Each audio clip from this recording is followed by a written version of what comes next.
Can you feel it? Speed, adrenaline, power. Rolling with the thunder. It's time for Thunder Talk.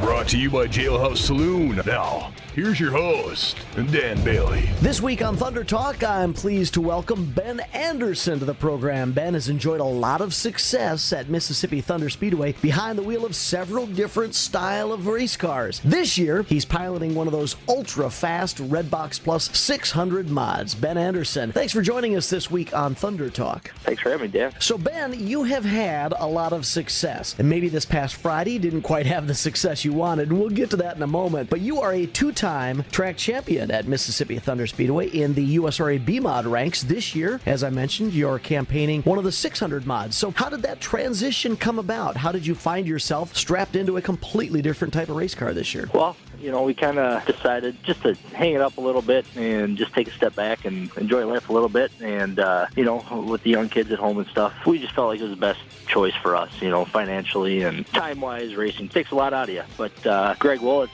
approached me towards the end of last year and said that he had a car opening up and asked me if I wanted to drive it. And, I thought it over quite a bit and talked to a few other guys that are racing the class, and, well, we just decided to give it a shot for this year, and it's been really fun up until last week. So, yeah, let's talk about last week. So coming out of turn number 4, you got, what looked, at least from the grandstands, to be just the slightest of taps. I don't know if that's what it felt like to you, but just enough contact that got your car sideways, and before you know it, you are flying through the air with, it seemed to me, at least 3 barrel rolls in the air before the car came back down, and maybe a couple of more. Is the way I just explained it pretty much the way you experienced it? Sure. Was that a politically correct answer? No. Honestly, Cody Gardner, me and him, we actually travel the races together. We live just a couple blocks away. He's been racing for a long time, so have I. We go out there and we race each other hard. Mm-hmm. It's fun when you can go out and 99% of the time anyways, trust somebody that something like that's not going to happen. I don't put any fault on him. I mean, I hate to blame it on the racetrack, and I'm not really even going to say that. It was just for the smaller 600 mods, the track was, it was on the rougher side for the night, and it was really fast. And it was just a bad situation where Cody just kind of got in underneath me, and he kind of hooked a rut, and his front bumper just barely clipped my back bumper, and it sent me around. And, on a normal night, I think that I probably would have just spun out and everything would have been just fine, but not Friday night. It spun, and we had so much speed coming out of the corner that it just, the tires kind of dug in, and I just went for a ride. So, did it happen so quickly that you really didn't have a chance to do anything? You were just along for the ride? Yeah. I mean, as soon as I was just starting to get a pointed straight to head down the straightaway, and he got into me a little bit, and the tires just kind of lit up, and at that point I just had no control. I was just along for the ride. I have, unfortunately, the same question for you that I had for Ryan Olson a couple of weeks ago when he had his wild rollover down the front straightaway. Obviously, talking with us, we know that you're okay. We saw you get out of the car and head back to the pits, so physically you're all right, maybe a little sore the next morning, but it really is a testament about how strong these cars are. You think of the big-sized race cars, and for some reason the human brain thinks bigger is safer, and you look at a smaller race car, and unfortunately sometimes we think it might not be as safe, but this proved that these 600 mods, despite their diminutive size, are held to the same standards and safety requirements as all the other divisions, aren't they? Absolutely. I would never get in something that's not safe to race. I've seen and all the fans have seen, unfortunately, a lot of wrecks in the 600 mods, just with the smaller cars and the shorter wheelbase. They just kind of tend to roll over more often. It's just kind of the way it is. And short of a few freak deals, I have not seen anybody really significantly hurt in one of the cars. You always have the risk in any car, but as far as quality of the car, safety of the car, they are, they're right there among the best of anything I've ever been in. So, like I said, I just have a few minor bruises and scrapes, and that's it. I'm sitting here talking to you, and everything's good. So I can't Can't be more happy about that. How about the car itself? Did you guys have an uphill battle trying to fix that machine? Is it already fixed, or is there a lot of damage that we in the grandstands may not have noticed? No, the car is not bad at all. I just got it out here the other night. It's got a bent front axle and a couple of swedge tubes, but really that's about it. So just a night's work, really. Probably the most work is going to be just getting the body back in presentable condition. But other than that, I'm going to be gone this coming week. We have a family commitment coming up here. We're going camping, taking the kids camping, but I guess that gives us a couple weeks off. But we'll be back out as soon as I'm ready to go and as soon as the car's ready to go. So you had mentioned that you have gotten the car out. You're looking it over and trying to figure out, how to proceed with correcting it and fixing it. And that actually leads me into a question that I was going to ask you anyways. You're in this scenario where you're kind of a hired gun driving for Greg Wolitz. What's the arrangement between you and Greg this year?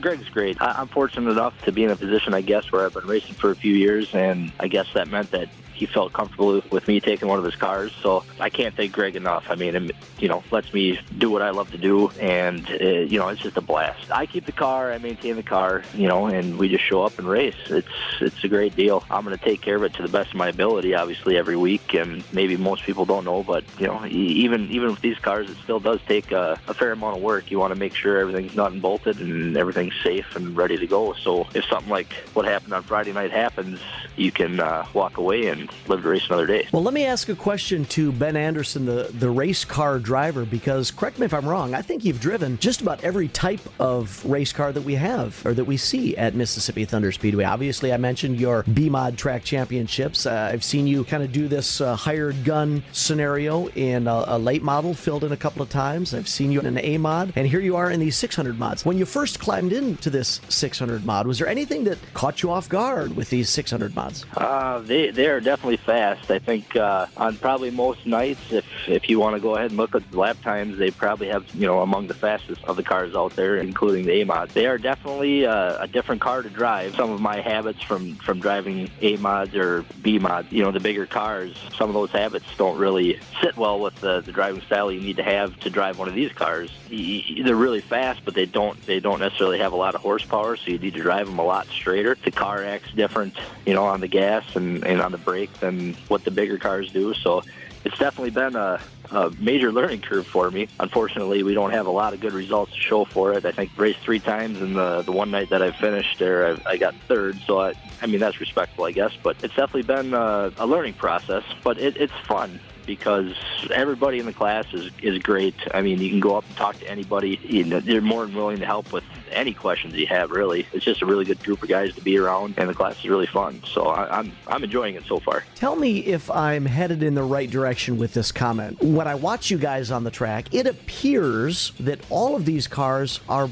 very equal. Very similar lap times and speeds, which would make me think that it really does come down to the driver. Is that a fair assessment? That a lot of the success in the 600 mod division is directly due to the driver? I would say in this class, probably more than any other. There's one manufacturer. Excuse me for interrupting. When I watch you guys, it reminds me of on TV back in the 90s, they had a series called the IROC series, when they would put drivers in the exact same prepared cars, and it really was down to the driver to find out who was the best of the best. I would say that's probably pretty close. It's the same manufacturer of the chassis, so they kind of set the rules. You have a fair amount of freedom to kind of set the cars up the way you want them, but when it comes right down to it, a lot of them have the same motors and probably pretty close to the same setup, so it definitely makes it more difficult racing. Everybody's got the same chance to win.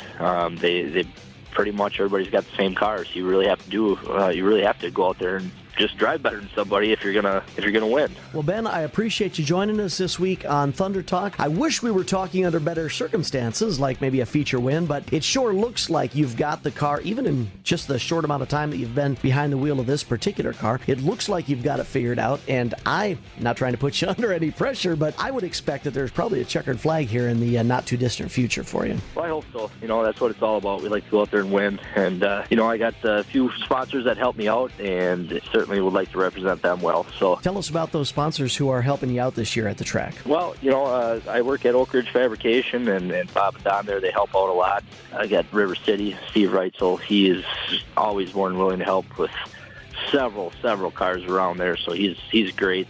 Jack Bayman, who has helped me a lot in the past, he's helping out.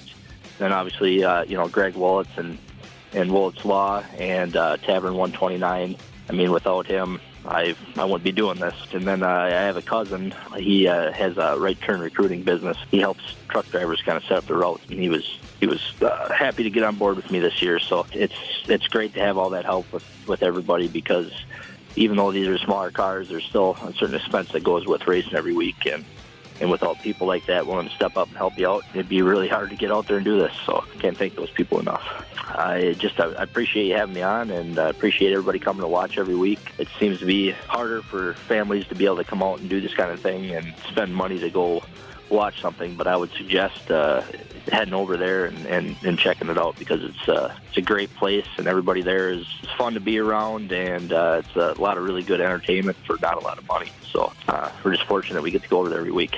Well, on that note, Ben, I appreciate you joining us again this week on Thunder Talk, and you're not going to be at the track this Friday, but when you do return, we'll be wishing you the best of luck for success, okay? All right. Thanks a lot, Dan. Hey, don't forget, you can also follow all of my social media efforts on Twitter. My account is at Dan Bailey MTS. I try to keep the race fans up to date with live results, especially event winners. Again, follow my Twitter account. That's at Dan Bailey MTS, at Dan Bailey MTS.